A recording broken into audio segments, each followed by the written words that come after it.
Ladies and gentlemen, please welcome to the stage, after a several-month absence, a person who was very dear to all of our hearts. Would you please welcome back to Birmingham, Alabama, the one, the only, Mr. Mario Carreras, everybody.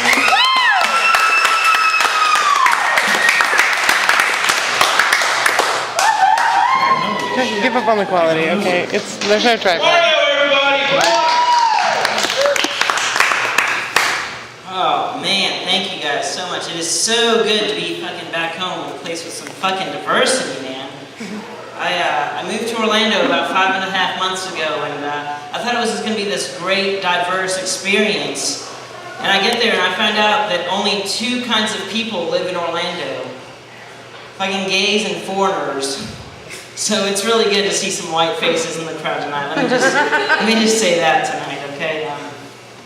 And Orlando was cool, but I think I probably would have liked it a lot better if my roommate weren't such a fucking douchebag. Like, he was always punching holes in the wall, he was always steroided out, and one day he comes home, he's like, "Hey Mario, have you seen my vitamins?" I'm like, "Dude, I don't know where you fucking keep your steroids." He's like, "They're not fucking steroids, okay? They're multivitamins with muscle enhancements." He's like, "Somebody sounds like they're having a roid rage." He's like, "What the fuck did you say to me, man?" And I said, "Somebody sounds like they're having a roid rage." And that's the story of how I got my second black eye. And that was pretty bad. But you know, I overlooked it, and I pretty much knew this guy was a douchebag when he comes up to me one day and he's like, "Hey Mario, you like my new shirt?"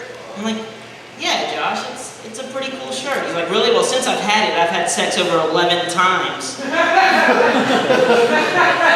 Over 11, you guys. I mean, I don't know. It could be 12, it could be 1,000. All I know is he lost count at a really inconvenient number. But I had a job down there. I was working at a hotel. And I was being trained by this guy who says, "You know, you're not supposed to pre-register people before 3 p.m. But nobody really gives a shit if you do." And I'm like, "Oh, okay, that's kind of cool, but what if this guy had the same view about something important, like, I don't know, maybe murder?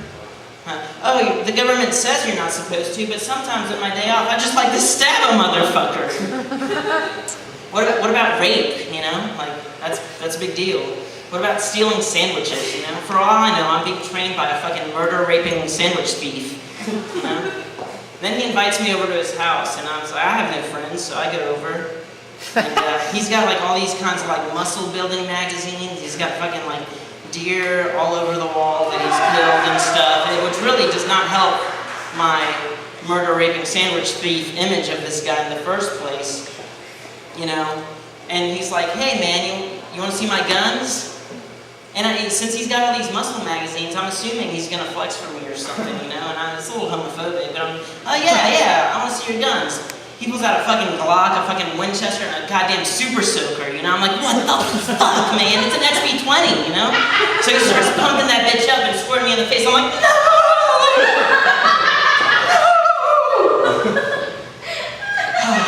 If I could have that moment back and just go back in time and just taken the goddamn water in my face, I would, because that would have let him know that I was in control of the situation.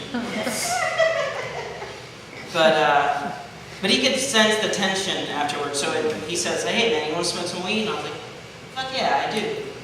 And we blaze, and he's like, "Man, you want to know the most humane way to kill a deer?" I'm like, "Please, do tell, what is the most humane way to off one of God's innocent creatures on this earth?" And he says, "You gotta shoot it in the head." "Oh yeah, I gotta shoot it in the head, because that one time I went hunting with a fucking lethal injection, I felt really humane, man. I was like waiting to pounce on that bitch like Bambi, like, "Gah, gah, gah, I got you in the heart, motherfucker!" Die. So I gotta shoot a deer in the head. But,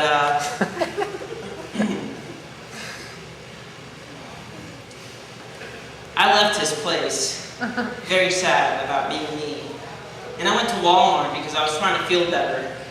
And there's not a lot of places that I hate in this world. There's probably only one place in this world that I hate, and I'm gonna go ahead and say it's fucking Walmart. I went in there to buy fucking boxers and a 12-pack of beer. Boxers because I didn't want to do laundry, and beer because I'm an alcoholic. But they don't have a 2-item or less line. It's always like 20 items or less. Like, it's Walmart. Like, what the fuck are you gonna do? 20 items? Like, even that line is fucking 40 minutes long. The savings are not worth my fucking time. I can seriously see why people in small towns are meth addicts. Because if all I had to do on a Friday night was go hang out at Walmart, I would either A, fucking shoot myself, or B, pump myself so full of crystal meth to make Walmart fun. I mean, I can only imagine Walmart on crystal meth. It'd be like a fucking carnival. It'd be like, step on up, we got small prices on fucking handguns, vodka, anything you can get your hands on. I'm like, oh my gosh, there's people on stilts, like juggling, midgets are running around on fucking unicycles. It's fucking insane! Until I get to the fucking cash register, and I'm like, oh my fucking god, I spent $250 on gum and fucking shoelaces. Oh my god, what the fuck is this bearded lady doing here? This is not kosher. I'm not even Jewish. This isn't kosher. This isn't kosher. So I drove to the beach that night, and I'm happy to say I had sex on the beach. I had sex on the beach. And now I have crabs. That's my time. Better, everybody.